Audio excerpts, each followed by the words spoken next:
न्यायिक आयोग ने अपनी रिपोर्ट पेश कर दी है और रिपोर्ट में कई चौंकाने वाले खुलासे सामने आ रहे हैं। सर्वे को लेकर फैलाई गई थी गलत जानकारी, रिपोर्ट में इसको लेकर जिक्र किया गया है। साथ ही भीड़ जुटाने और हिंसा भड़काने का भी रिपोर्ट में जिक्र है। रिपोर्ट में सपा सांसद जिया उर रहमान बर्क का भी जिक्र है और हिंसा की साजिश में शामिल होने का गंभीर आरोप भी लग रहा है उन पर। संभल में 24 नवंबर 2024 में हिंसा भड़की थी। जामा मस्जिद के सर्वे के दौरान ये हिंसा और ज्यादा उग्र हो गई थी, जिसके बाद जो कुछ परिस्थितियां रही वो देश भर ने देखी।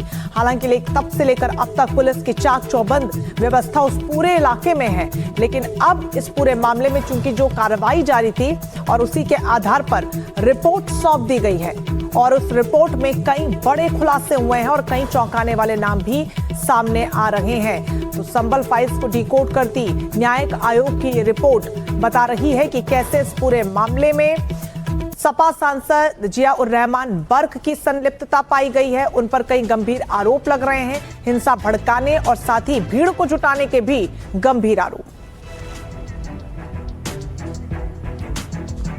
तो 2024 की संभल हिंसा पर जांच आयोग ने जो रिपोर्ट पेश की उसमें क्या कुछ खास है ये हम आपको बता देते हैं। देखिए 2024 में जो हिंसा हुई थी उस पर जांच आयोग की रिपोर्ट अब सामने आ चुकी है।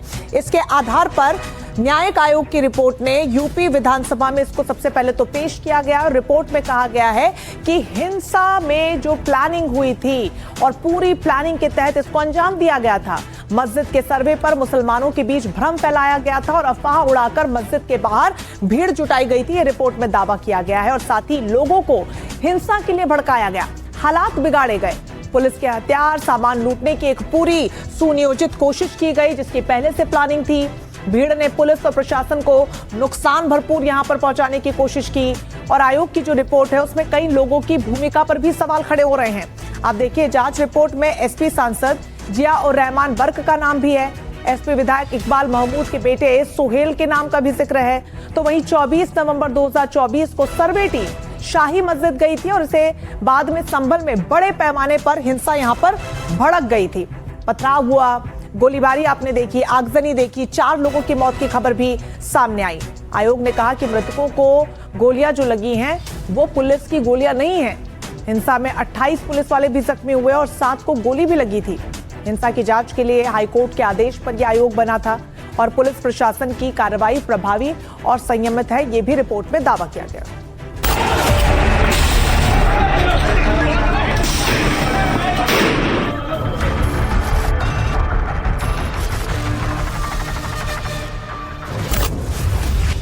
संभल में 2 साल पहले हुई हिंसा पर बड़ा खुलासा हुआ है। 24 नवंबर 2024 को हुए सर्वे के दौरान हालात अचानक बिगड़े थे। इस दौरान संभल की सड़कों पर भीड़ थी, पथराव था और गोलीबारी भी की और देखते ही देखते पूरा इलाका हिंसा की आग में झुलस उठा। अब इस पूरे घटनाक्रम पर न्यायिक आयोग की रिपोर्ट सामने आई है। रिपोर्ट के मुताबिक संभल हिंसा तत्काल हुई हिंसा का हिस्सा नहीं थी, बल्कि हिंसा करने का प्लान पहले से ही तैयार कर लिया गया था। न्यायिक आयोग ने अपनी रिपोर्ट को यूपी विधानसभा के पटल पर पेश कर दिया है। आयोग ने अपनी रिपोर्ट में कुछ प्रमुख लोगों की भूमिका का जिक्र किया, साथ ही कहा है कि सर्वे को लेकर लोगों के बीच गलत जानकारियां फैलाई गई। रिपोर्ट के मुताबिक 24 नवंबर 2024 को मस्जिद के बाहर बड़ी संख्या में भीड़ जुटी और उसके बाद हालात हिंसक हो गए।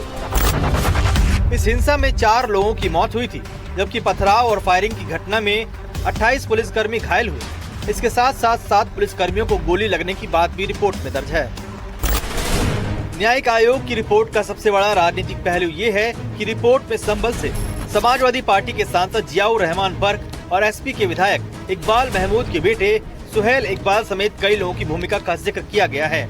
आयोग का मानना है कि सर्वे को लेकर माहौल बनाने, भीड़ जुटाने और हालात बिगड़ने की घटनाओं की भी जाँच हुई है। इस रिपोर्ट से मैं असहमत हूँ और मैं इसकी निंदा करता हूँ और आपने देखा कि जो इस प्रकार की चीज़ें जो संविधान ने हमें अधिकार दिए हैं उस हिसाब से फैसले नहीं हो पा रहा और रिपोर्ट जो है ये न्यायालय नहीं है, एसआईटी न्यायालय नहीं था, सिर्फ एक आयोग बनाया गया था न्यायिक आयोग जिसको अपनी रिपोर्ट देनी थी। लेकिन इस रिपोर्ट में भी अपने सब्जेक्ट्स जो थे उससे अलग हट करके भी चीज़ों को शामिल किया गया है, जो कि गलत है और हमारी इमेज खराब, मेरी इमेज नहीं, मेरे हमारे संभल के लोगों की पूरी कम्युनिटी की इमेज खराब करने का एक प्रयास है। आयोग ने यह भी कहा है कि मृतकों को लगी गोलियां पुलिस की नहीं थी। रिपोर्ट में उपद्रवियों द्वारा पुलिस के हथियार और सामान लूटने की कोशिश का भी उल्लेख किया गया है। वहीं जिला प्रशासन और पुलिस की कार्रवाई को आयोग ने प्रभावी और संयमित बताया है।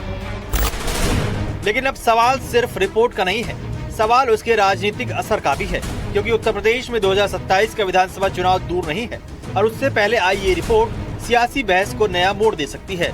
एक पक्ष कानून व्यवस्था और प्रशासनिक कार्रवाई को मुद्दा बनाएगा, तो दूसरा पक्ष रिपोर्ट के निष्कर्षों और कार्रवाई पर सवाल उठा सकता है।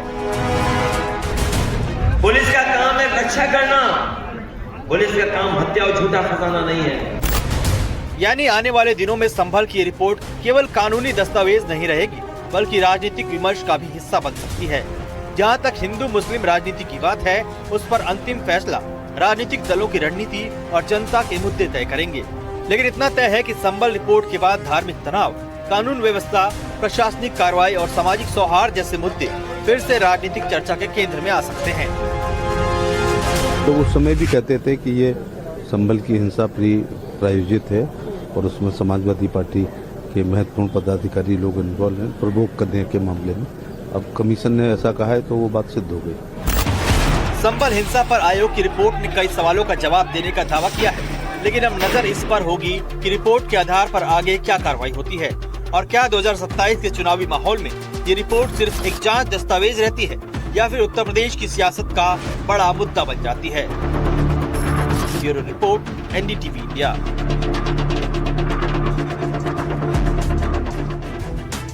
तो संभल हिंसा की जैसे ही रिपोर्ट सामने आई है, अब उस पर सियासत भी गरमाती हुई नजर आ रही है। सपा सांसद जियाउर रहमान वर्क ने कई गंभीर सवाल उठाए हैं। वर्क ने कहा है कि हमें इस जांच पर भरोसा नहीं है। रिपोर्ट 1 साल पहले बनकर तैयार थी और अब राजनीतिक फायदे के लिए इसे अब रिलीज किया गया है, यानी कि अब सामने लाया गया है। हमें अब तक इंसाफ नहीं मिला है। आयोग ने अपनी सीमा से बाहर जाकर काम किया है। ये बड़ा बयान उन्होंने दिया, सुनिए क्या कह रहे हैं। ये रिपोर्ट ऑलरेडी पहले ही 1 साल पहले जो SIT बनाई गई थी उसने पेश कर दी थी, लेकिन अब विधानसभा में के पटल पे 1 साल बाद में सरकार को याद आई रखने की, क्योंकि चुनाव नज़दीक आ गया है। और मैं उससे रिपोर्ट से असहमत भी हूँ, क्योंकि वो रिपोर्ट गलत है। उस पर कोई बिल्कुल जो उम्मीद थी उससे बिल्कुल हटकर है। और BJP में जो SIT बनी, ज़्यादातर रिपोर्ट ऐसी पेश हुई हैं और उसके अंदर अफसोस ये है कि जो हमारे लोगों के साथ में जुल्म हुआ था, ज़्यादती हुई थी, जहां हम चाह रहे थे कि हमारा इंसाफ मिलना चाहिए और उन लोगों के खिलाफ कार्रवाई होनी चाहिए जिन लोगों ने हमारे 5 लोगों की जान ले ली और मजबूरन निर्दोष 100 लोग से ज़्यादा लोगों को जेल में रहना पड़ा। लेकिन आज हमें उल्टा बचाव की स्थिति में आना पड़ रहा है, जो कि इस रिपोर्ट से मैं असहमत हूँ और मैं इसकी निंदा करता हूँ। तो सपा सांसद वर्ग को आप सुन रहे थे, जो साफ तौर पर ये कह रहे हैं कि ये जो रिपोर्ट है ये 1 साल पहले ही आ गई थी, लेकिन राजनीतिक कारणों के चलते, चूंकि विधानसभा चुनाव बेहद करीब है और अब इस रिपोर्ट को रिलीज करके इसका गलत इस्तेमाल किया जा रहा है। हमें इस पर भरोसा नहीं है और इसको लेकर हम आगे भी इस पूरे मामले में कार्रवाई की मांग करेंगे। ज्यादा जानकारी के साथ संभल से सीधा हमारे संवाददाता अकील जमीर हमारे साथ जुड़ गए। अकील, रिपोर्ट तो सामने आ गई है, कई चौंकाने वाले खुलासे भी सामने आ रहे हैं, लेकिन जियाउर रहमान वर्क ये कह रहे हैं तो 1 साल पहले सामने आ गई थी, इसको लेकर क्या कुछ जानकारी?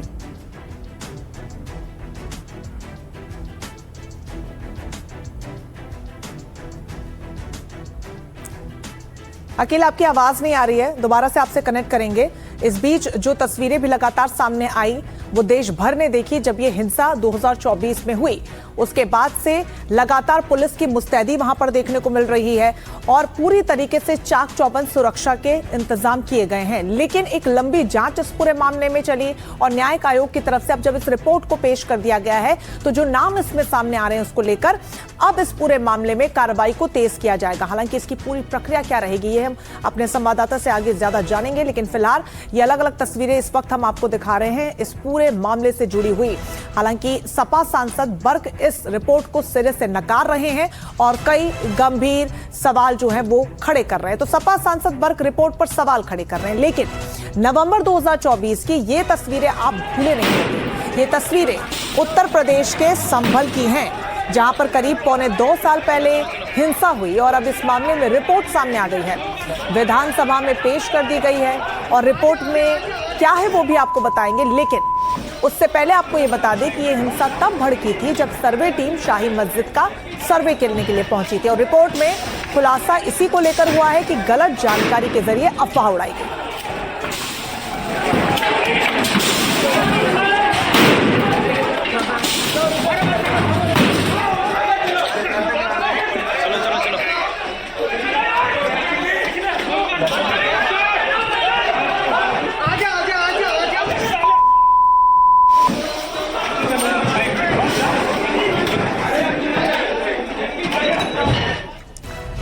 संभल हिंसा की तस्वीरें आपको दिखा रहे हैं। प्रशासन की टीम जब संभल की शाही मस्जिद का सर्वे करने के लिए पहुंची थी तो देखिए क्या हालात उस दौरान वहां पर बने, यहां पर टीम पर कैसे हमला किया गया। उसके बाद सुरक्षा बलों ने बड़ी मुश्किल से सर्वे टीम को बाहर निकाल लिया, लेकिन हालात तब किस कदर बिगड़ गए थे ये तस्वीरों में आप देख सकते हैं।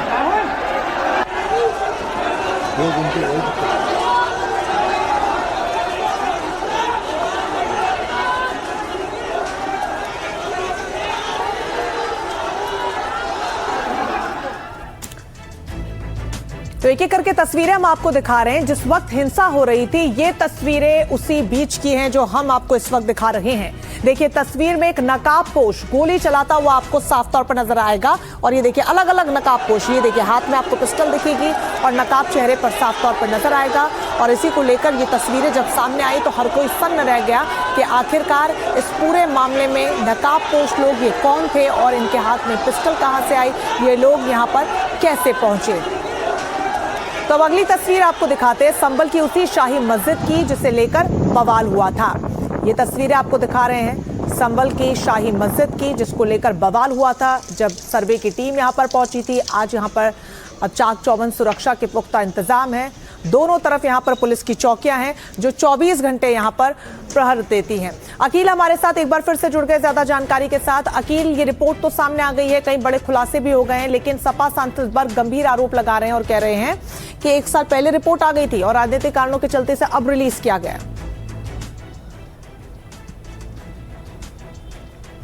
जी हाँ, बिल्कुल। देखें आप, तो घटना जो है वो 24 नवंबर 2024 की है। उसके बाद हमने देखा था कि 28 को ही जो है एक एसआईटी टीम का फॉर्मेशन होता है। उसके बाद देखें आप, तो 1 साल के बाद पिछले साल अगस्त के महीने में, तो अगस्त 2025 में ये जो रिपोर्ट है वो गवर्नमेंट को सबमिट कर दी जाती है और कल हमने देखा बुधवार के रोज़ इसको असेंबली में जो है पेश किया जाता है। तो इसकी टाइमिंग को लेकर लगातार जो है समाजवादी पार्टी जो है बीजेपी गवर्नमेंट को निशाना बना रही है। कल हमने देखा कि रिपोर्ट के विधानसभा पटल पे सबमिशन के बाद जो है ज़ियाउर रहमान बख्श का भी बयान आता है। उनका कहना है कि इसको जो है पॉलिटिकल माइलेज के तौर पे इस्तेमाल किया जा रहा है। और आप अगर रिपोर्ट को देखें तो रिपोर्ट में 2-3 बातें जो है वो प्रमुख रूप से कही गई हैं। पहली बात यह है कि पूरा का पूरा जो वायलेंस होता है वहां पे वो किसी भी तरीके से स्पॉन्टेनियस नहीं था, वो एक प्री प्लान्ड कंस्पिरेसी थी जिसके तहत इसको अंजाम दिया गया।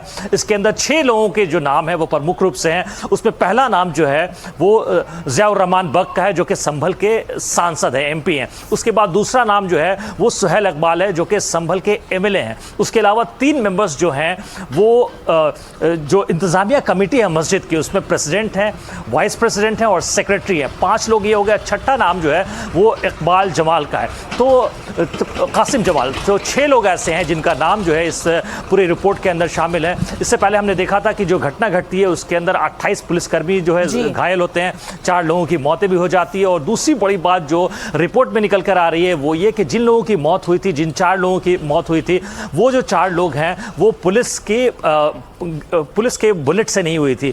जो उपद्रवी शामिल हो गए थे इस पूरे घटनाक्रम के में वायलेंस के अंदर, उनके बुलेट से जो है इनकी मौत हुई है। तो कई सारी चौंकाने वाली खुलासे हैं वो इस वक्त हुए हैं, लेकिन आरोप किसी को लेकर अंदेशा भी अकील नहीं था। और अब सरकार रिपोर्ट में जो तमाम पॉइंटर्स हैं उनका अध्ययन करेगी और इस पूरे मामले में कार्रवाई को उसी दिशा में आगे बढ़ाया जाएगा। आप नजर बनाए रखिएगा। फिलहाल बहुत शुक्रिया आपका तमाम जानकारी के लिए। तो संभल हिंसा की रिपोर्ट सामने आ चुकी है और इस पर राजनीति भी गर्माती हुई नजर आ रही है।